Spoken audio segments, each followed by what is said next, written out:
روزہ کیا روزے کا تصور اسلام سے قبل بھی موجود تھا؟ اور اسلام میں اس کا آغاز کب ہوا؟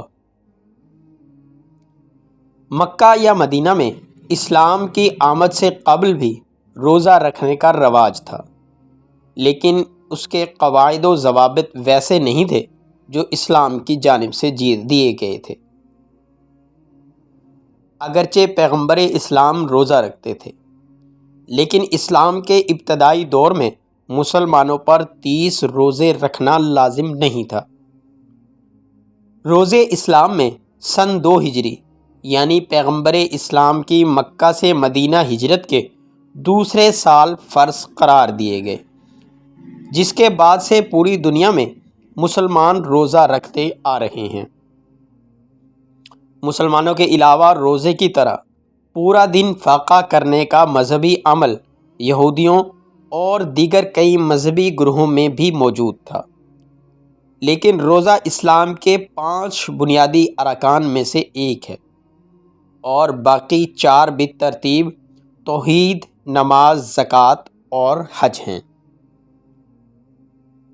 سوال یہ ہے کہ روزہ کب اور کیسے اسلام کا بنیادی رکن بنا؟ جس سال روزے فرض کیے گئے اس سے 2 سال قبل یعنی سن 622 عیسوی میں پیغمبر اسلام نے صحابہ رضی اللہ تعالیٰ عنہم کے ساتھ مکہ سے مدینہ ہجرت کی تھی، اور ہجرت کے برس سے اسلامی سال کی گنتی شروع ہوئی۔ اسلامی ماہرین کا کہنا ہے کہ سن 2 ہجری میں رمضان کے مہینے میں روزے رکھنے کو لازم قرار دینے کی آیت نازل ہوئی تھی۔ ماہرین کا یہ بھی کہنا ہے کہ اسلام کی آمد سے قبل مکہ اور مدینہ میں لوگ مخصوص تاریخوں پر روزہ رکھتے تھے۔ اس کے علاوہ کئی لوگ عاشورہ کے دن روزہ رکھتے تھے، جبکہ کچھ ہر قمری ماہ کی 13، 14 اور 15 تاریخ کو بھی روزے رکھتے تھے۔ اسلامی تاریخ اور ثقافت کے پروفیسر نے بتایا کہ دوسرے انبیاء پر بھی روزہ فرض تھا، لیکن یہ مدت 1 ماہ تک نہیں تھی۔ ان کا کہنا ہے کہ پیغمبر اسلام نے بھی مکہ میں قیام کے دوران ہر قمری مہینے میں 3 دن روزے رکھے۔ یہ سال میں 36 دن بنتے ہیں۔ اس کا مطلب یہ ہے کہ روزوں کی روایت پہلے سے موجود تھی۔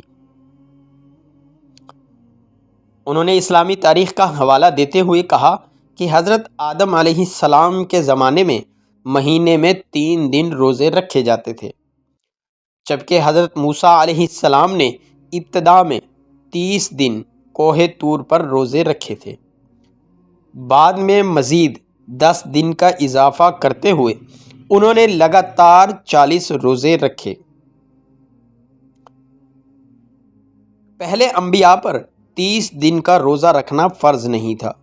کچھ انبیاء پر عاشورہ کا روزہ فرض تھا، جبکہ کچھ پر ہر قمری مہینے کی 13، 14 اور 15 تاریخ کو روزہ فرض تھا۔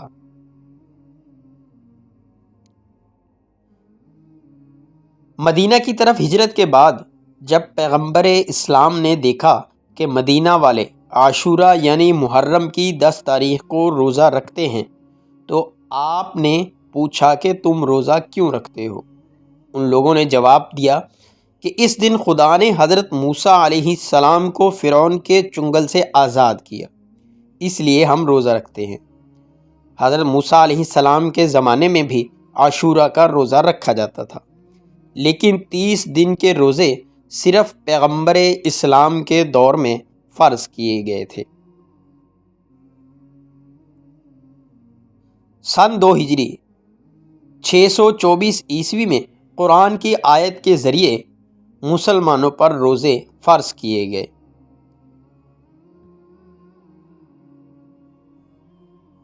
ماہ رمضان کا مبارک مہینہ شروع ہو چکا ہے۔ اس مہینے میں کوشش کریں کہ 30 روزے باقاعدگی سے مکمل کریں اور اپنے آپ کو مذہبی سانچے میں ڈھال لیں، اور اس کے بعد پورے سال کے لیے اپنے آپ کو تیار رکھیں۔